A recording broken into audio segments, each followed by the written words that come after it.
This actually gives me no pleasure at all, but I think we are wrong if we go down this route. I conducted a small survey in my own ward. I delivered 1,000 leaflets. I got 7 emails back, all telling me, in their view, it was a bad idea. Chairman, the statistics given in the report we've got before us are absolutely irrelevant. If I'd have put forward a statistical argument like that to my supervisors in Canterbury, I'd have been laughed out of the building. So, let's get it straight. We are doing, or we are being asked to do, what the Treasury are instructing us to do. I don't like that. I think local government should be about local choices. There used to be quite a reasonable working together agreement on the demise of Avon, which was shattered by the setting up of the mayoral authority. And the setting up of that authority is, in my view, a disaster. It is far too small. I was involved in strategic planning and transport in Avon and at the demise of Avon, and learnt one thing. If you're talking about strategic planning, you're talking about employment planning, or you're talking about transport, you really should talk about the Bristol travel to work area. Unless you're talking about Swindon, Gloucester, or Taunton, it's a waste of time. Chairman, I've had quite a lot to do with family and friends in some of the northern regions. And you just look, the Leeds region, the man promoted to be our next Prime Minister, Andy Burnham, the area he's managing is vast. Avon is a tin pot little area which can just be kept under control by central government. I don't believe we should be involved, Chairman. If I saw any aspirations from the other members or the Mayor to expand on what we've already got, to make the area bigger, I would change my mind. But at this stage, Chairman, I just don't see it. I think it is a backward step involving more politicians. And if the answer is more politicians, in my view, it's the wrong question. So the only part of this resolution I could go along with is 4, because I agree totally with Caritas that we really need to improve general involvement of the public. But as far as following the Treasury by voting for something, I know we're going to be forced to do it, but just because government are going to force me to do something doesn't mean I support it. Thank you. I was reflecting on fake news earlier, and what this is appears to me as a fake vote. We are labouring under the illusion that we have control in the situation because it's called devolution.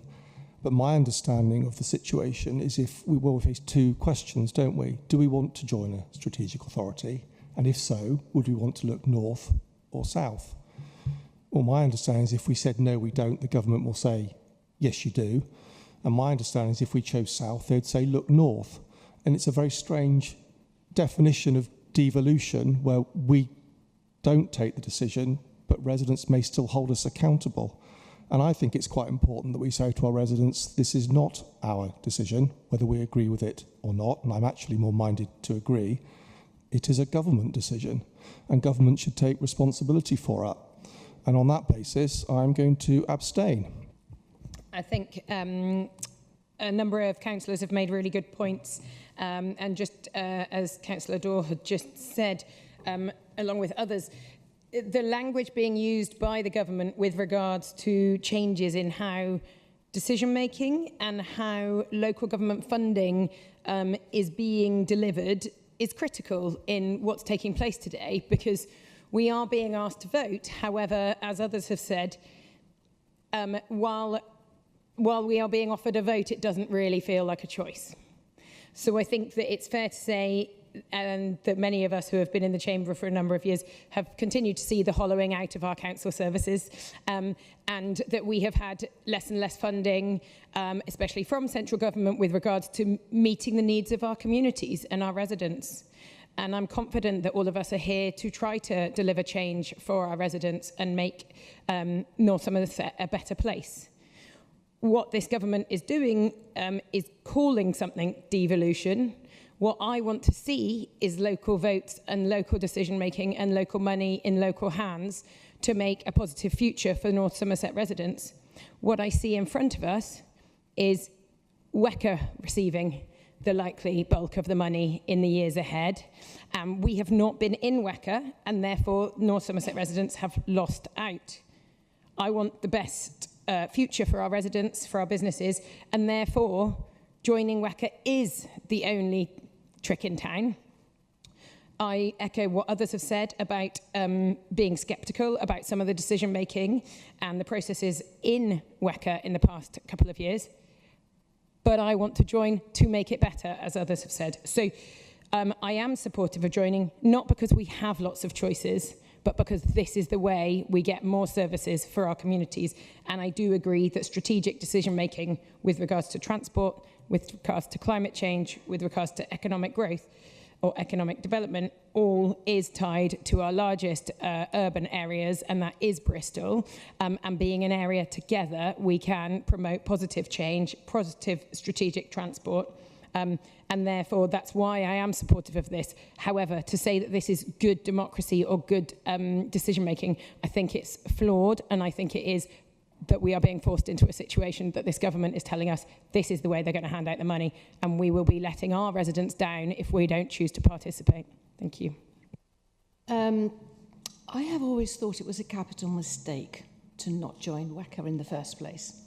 Absolutely. I just do not understand how that decision was taken at the time when it was taken.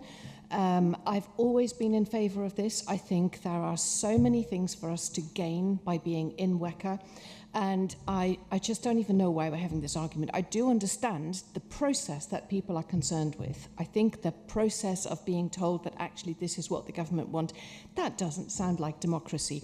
But I'm going to gloss over that because we don't have a choice here. Not really. And I just want to make the case for being in WECA, irrespective of the process. So I've been a councillor and a cabinet member now for 3 years, and I just looked, because I'm a bit of a nerd. I keep all sorts of information that I think is really useful. In the last 3 years, I've had 510 emails from WECA telling me how they were going to dish out the money on all sorts of areas, whether it's skills development, whether it's transport, whether it's environmental projects, whether it's green technologies, whether it's renovation of homes and making them retrofit ready. 510 emails. Now, if you think that every email is one bit of money, no. Every email has loads of pots of money in it. And none of that money has come to us here in North Somerset. So what are we talking about here? You know, we can stay out and we can be stubborn and say, no, we don't really want this. This isn't going to be helpful for us. And we would be looking at that money being spent elsewhere, not here in North Somerset. We are going into this agreement a poor relation because we didn't join when we should have. So I am all for this. I know it doesn't feel like democracy, but I want us to realise what we are going to get out of being in. You know, being in there means we have a say in the decisions that we make. I sit on 2 of the WECA boards at the moment. I am involved in the Planning, Housing and Regeneration Board, and I also sit on the Environment Advisory Board, which Mike chairs. And I can tell you that we have really big decisions to make in those meetings, but we don't actually have a vote.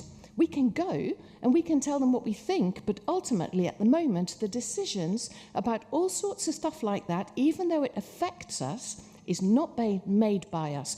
I want a vote. I want a voice and a vote when I go to those meetings so that I can actually represent our communities properly and make sure that when the money is spent, some of that funding comes to us where it should be, where it always should have been.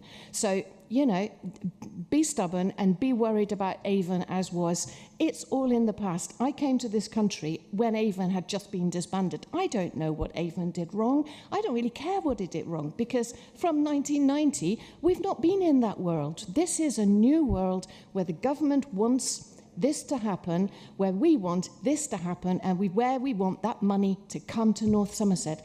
I'm for it, and I really hope that all my colleagues will follow in my views and actually vote for it later on. It would be a tragedy if we don't.